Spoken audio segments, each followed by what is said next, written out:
Peace, YouTube. Assalamu alaikum wa rahmatullahi wa barakatuh. May the peace, mercy, and blessings of Allah be upon all you brothers and sisters of humanity.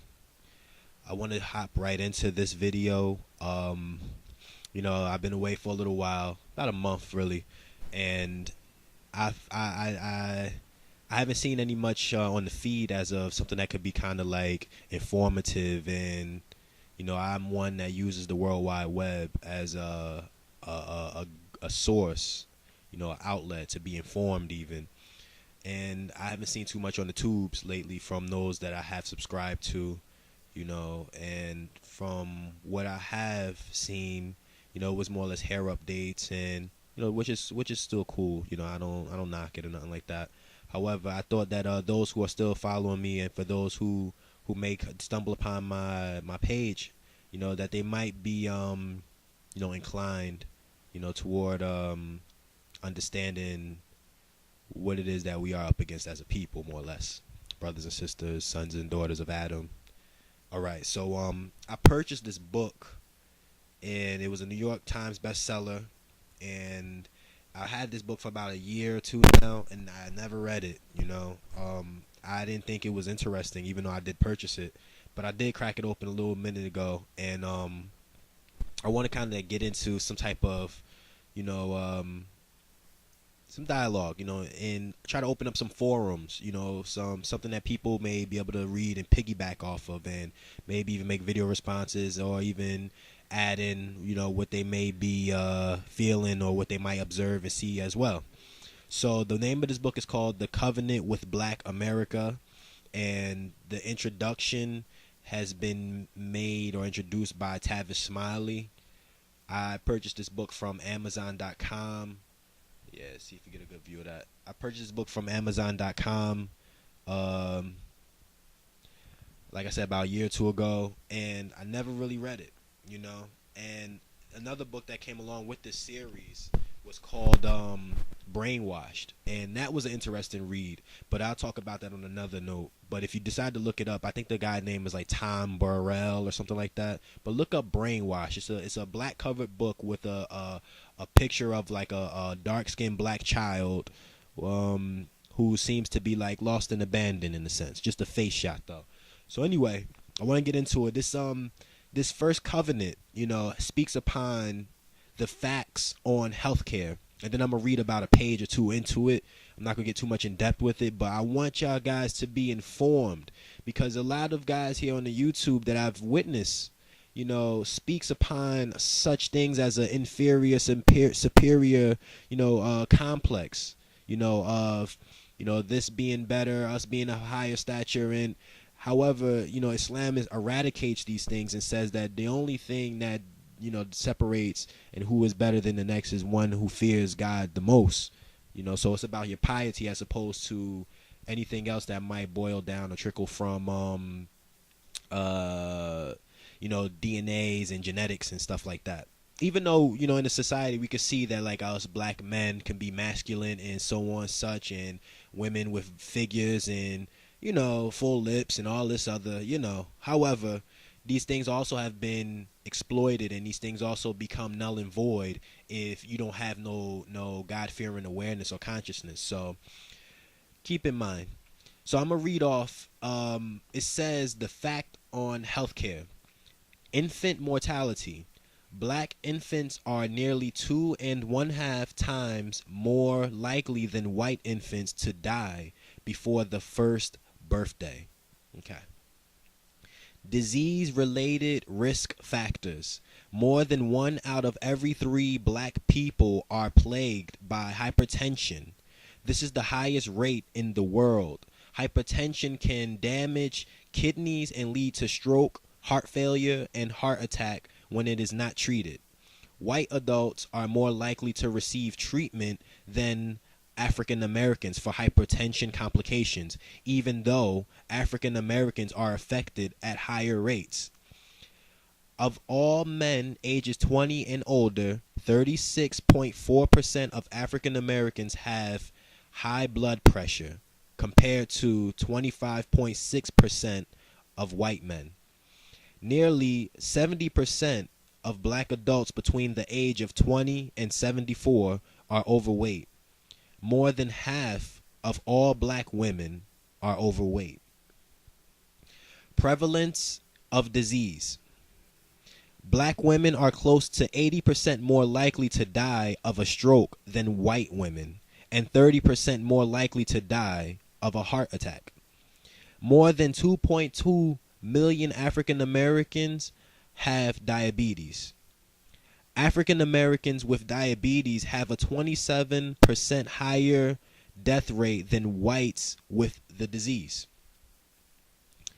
African Americans are 13% of the nation's population. African Americans are 13% of the nation's population and account for 56% annually of new HIV infections. A quarter of these new infections are among people under 25 years of age. 2/3 of new AIDS cases among teens are black. 2/3 of new AIDS cases among teens are blacks. 2/3 of new AIDS cases among teens are black. Yet they are only 15% of the nation or the national teen population. African American and Latino children make up more than 80% of pediatric AIDS cases. Black women are diagnosed with AIDS at a rate 25 times that of white women. HIV positive African Americans are 7 times more likely than whites infected with the virus to die from HIV related illness. African Americans are 3 times more likely to be hospitalized and also 3 times more likely to die from asthma. More African American women die from asthma than those of any other ethnic group. The mortality rate is more than 2.5 times higher than that of white women. Black people are 10% more likely to suffer from cancer and 30% more likely to die from cancer than whites. Healthcare. Nearly 1/3, 32%, of African Americans do not have a regular doctor. By contrast, only 20% of white Americans do not have a regular doctor. I was watching my time. That wasn't nothing subliminal, like looking at the camera like I did. Close to 1.8 million African American children in the United States do not have health insurance. 14% of African Americans receiving HIV treatment have private insurance. In a study of black inner city children with asthma, doctors prescribed long-term control asthma medications for only 42% of those who needed them. Less than half. Healthy living. Nationally, half of all black neighborhoods lack access to full-service grocery store or supermarket. Nationwide, predominantly white neighborhoods have 4 times more supermarkets than predominantly black neighborhoods. When there is a supermarket in the community, studies show that there is a 32% increase in fresh fruits and vegetable consumption. 50% of black adults do not participate in light, moderate, or vigorous physical activity regularly, as opposed to 35% of white adults. White youths are 14% more likely to engage in regular exercise than African American youths. 71% of African Americans across the United States live in communities, or it says in counties, that violate federal air pollution standards, compared with 58% of white Americans, 71% compared to 58%. There are 1.7 acres of park space for every 1,000 people in African American neighborhoods in Los Angeles, compared with 31.8 acres in white neighborhoods. Okay, I have a couple more minutes, and it carries on into some more reading. It says what the community can do. So I'm gonna try to read this quick. Let me see how much I want to read though, because I have like 4.5 minutes till my 15-minute mark. Okay, I'm gonna just read this one page. According to the World Health Organization, health is defined as a state of complete physical, mental, and social well-being, and not merely the absence of disease or infirmity.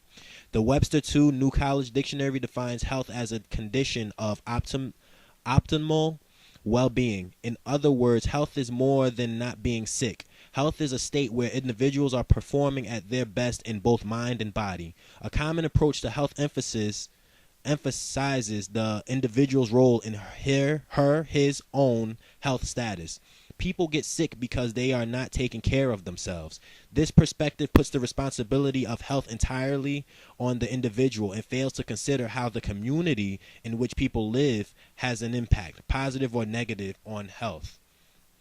Overall, ethnic and racial minorities, and specifically African Americans in the U.S., face a social and economic environment of inequality that includes greater exposure to racism, discrimination, violence, and poverty, all of which result in lower health status. Addressing health disparities mean understanding how socioeconomic status and racism result in social and economic inequities that determine where we live, what we eat, where we work, how we exercise, what we breathe, what we drink, what we perceive as our life options, and how well informed we are about our health.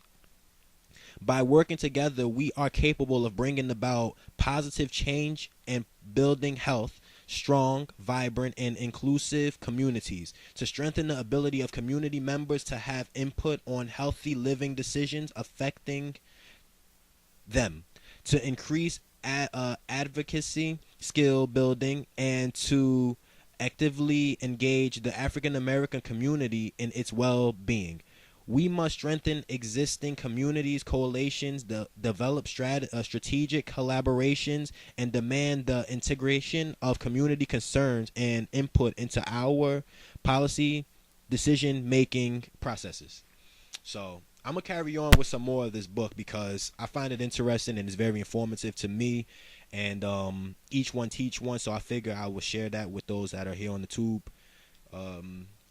So I mean, I was once, pro-black, and wasn't that I was necessarily anti-white or anything like that. And this book kind of varies in waves between how we could and what we're up against. And we're not to always say, oh, it's the white man that's in power and that's why we're conditioned the way it is. We have to have a more proactive approach, you know what I'm saying, as to how we decide we're gonna proportion out our day, to day living. So once again, the book is called The Covenant with Black America, and I'm gonna keep you guys posted with some more points that as I read along. This might not be my last video, but for now I'm gonna cut it short. Peace, YouTube. This is Meadcast. Assalamu alaikum wa rahmatullahi wa barakatuh.